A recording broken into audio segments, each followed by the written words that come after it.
He was a physical education teacher, a gym teacher, for decades or a very, very long time. And his higher learning is a generic public administration degree from Brockpot. Now, if you're going to get paid $206,800 this year, and you have an 83.3% graduation rate, Regis graduation rate, on time, 4-year graduation rate, I think I would, if I was Charles Perreaud, I would have looked for someone with a little heftier, loftier credentials, academic backgrounds. Look where it's gotten us. Now, the rate they said we were going to have our taxes raised was 1.56%, or something along those lines. It went from 62 million to 67 million, 62.3 to 67, 68 million. It was about a $4 million increase in expenditures, if I'm remembering right. And they told us we were only going to have a 1.56% increase in our taxes, because they said we were going to use the capital reserve account of several $1 million a year for the next couple of years to pay the additional increase in our budget. That's assuming they don't raise the budget next year. We all know where that's going. So let's just say a $4 million increase over a 62.5 million dollars. So $4 million over the top of 62.5 does not come out to 1.56%. It comes out to approximately 6%.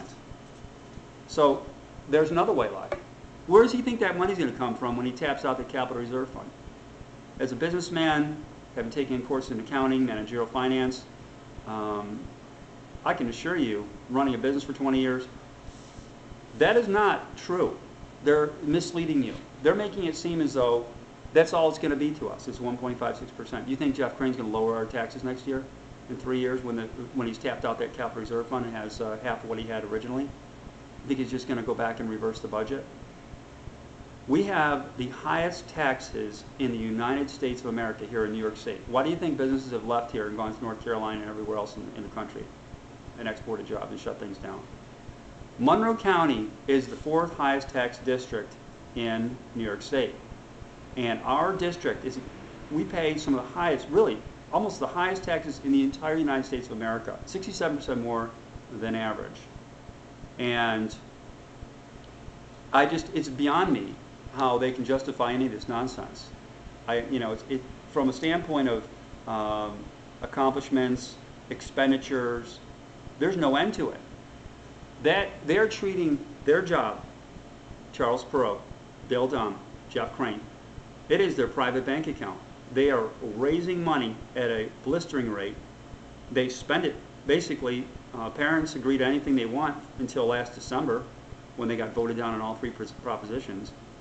They would just have the PTSA go around and tell the parents, you have to pass this budget. Without that, our children will not learn properly. You'll have to pay money to play in a baseball field. A bunch of nonsense about the baseball field. Of course, as a side note, I played baseball in Irondequoit, and it was in 1978. It was the last time. I played a long time ago. And their baseball field back there looked the same as it did last year as it did 32 years ago. So just before the vote this May in the new budget, he decided to finally, Jeff Crane and Bill Dumb, to spend $8,000 or what have you it cost to finally renovate and put up a fence and 2 bleachers in the baseball field. It's just a side issue. It took them 32 years to actually make it a decent baseball field with a fence to protect people from getting beamed by the ball, and a couple bleachers for the parents to sit on. They did, however, find $300,000 to put up a leaf dump in Pine Grove Nature Center. Apparently Jeff Crane, Bill Dumb, and Charles Perreaud forgot to go over and look at the sign that says Nature Center. Instead, they went in there with chainsaws and bulldozers, cut down a swath of forest, poured a bunch of concrete, and put up a wooden fence. Because now they're telling us that we have to have a place to decompost leaves. Without that, we'd be in trouble, he says. I have never heard a bigger bunch of nonsense in my life. Get in your car and drive over to Pine Grove. You got to see this. You got to see this to believe it. Back to the issue of expenditures. in our school district. I just got a printout from Rochester Business Journal, September 10th, 2010. Very timely. Jeff Crane is number 4 on the highest paid public school officials, part 1.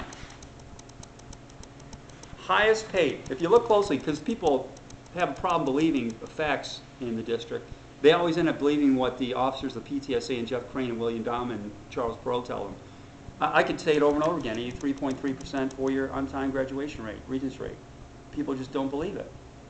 It's in a Democratic Chronicle. It's over in the New York State Board of Education's website. Now, let's look at the first number 1 paid, of course, to John Claude Bizard.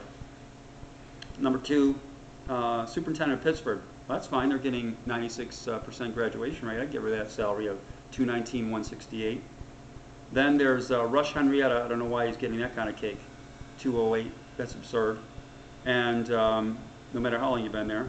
And then Charles Perreaud decided, and the school board decided to give, because Jeff Crane does not give himself a raise. Charles Perreaud and the school board decide what to give Jeff Crane's pay. They hire, fire, and give raises. Jeff Crane, superintendent of West Veronica School District, $206,800 plus benefits. Plus benefits. He's up to probably $250,000 for a person with a gym degree.